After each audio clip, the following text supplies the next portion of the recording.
Dears, ബ്രിറ്റിമീസ് ആണ്. ഓണപരീക്ഷ ഇത് അടുത്തെത്തി, ടൈം ടേബിൾ ഒക്കെ വരാൻ പോവുകയാണ്.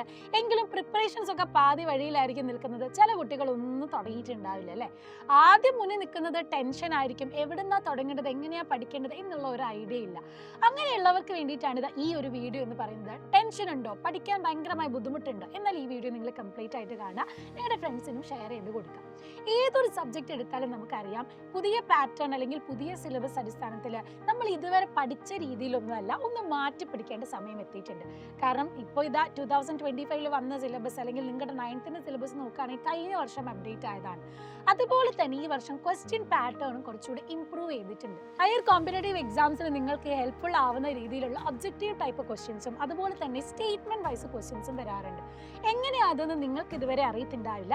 പക്ഷേ നമ്മളിതാ ഇനി ഉള്ള ദിവസങ്ങളിൽ നമ്മുടെ ബാച്ചിൽ മോഡൽ ക്വസ്റ്റ്യൻ പേപ്പറും മോഡൽ എക്സാംസ് ഒക്കെ കണ്ടക്ട് ചെയ്ത് നിങ്ങളെ പ്രിപ്പയർ ചെയ്യാൻ പോവുകയാണ്. അപ്പോൾ പ്രധാനപ്പെട്ട കാര്യം എന്ന് പറഞ്ഞാൽ ക്വസ്റ്റ്യൻ പാറ്റേൺ മനസ്സിലാക്കി ഒരു മോഡൽ എക്സാം ഒക്കെ അറ്റൻഡ് ചെയ്തിട്ട് നിങ്ങൾ ഓണപരീക്ഷനെ നേരിടുമ്പോൾ അത് നിങ്ങൾക്ക് വളരെ യൂസ്ഫുൾ ആയിരിക്കുമല്ലോ.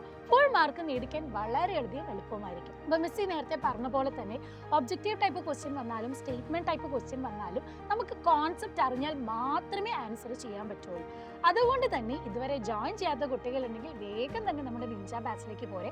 അവിടെ ഡീറ്റെയിൽ ആയിട്ടുള്ള ലൈവ് ക്ലാസ്സുകളും അതുപോലെ തന്നെ പേൾ വീഡിയോസിൽ സബ്ജക്റ്റ് ഓറിയന്റഡ് ആയിട്ട് ക്ലാസ്സും നിങ്ങൾക്ക് ലഭിക്കും.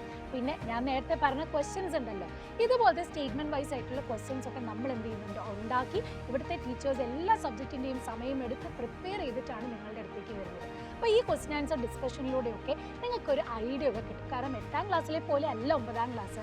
അത്യാവശ്യം നല്ല റിച്ച് കണ്ടന്റ് ഉണ്ട്. പ്രധാനപ്പെട്ട കാര്യം നമ്മുടെ ബയോളജി എടുത്താൽ തന്നെ നിങ്ങൾക്കറിയാം, ആദ്യത്തെ ചാപ്റ്ററിൽ തന്നെ ഫോട്ടോസിന്തസിസ് എന്ന് പറഞ്ഞ വലിയ പ്രോസസ്സ് പഠിക്കാറുണ്ട്. രണ്ടാമത്തെ ചാപ്റ്റർ ആണെങ്കിൽ അതിലും വലുതാണ്, ഡൈജഷനും ട്രാൻസ്പോർട്ടേഷനും അതുപോലെ തന്നെ ഹാർട്ടിൻ്റെ സ്ട്രക്ചർ ആൻഡ് ഡീറ്റെയിൽസ് ഒക്കെ വരുന്നുണ്ട്. ഇതൊക്കെ നല്ല രീതിയിൽ പഠിക്കാൻ പറ്റും. ഇതുപോലെ എല്ലാ സബ്ജക്ട്സും നമുക്ക് പക്ക ക്ലിയർ ആക്കി പഠിക്കാം. അപ്പോൾ എല്ലാവരും എന്ത് ചെയ്യുക, തന്നിട്ടുള്ള നമ്പറിലേക്ക് കോൺടാക്ട് ചെയ്ത് നിഞ്ച ബാച്ചിലേക്ക് ജോയിൻ ചെയ്യുക. സോ അപ്പോൾ ഓൾ ദി വെരി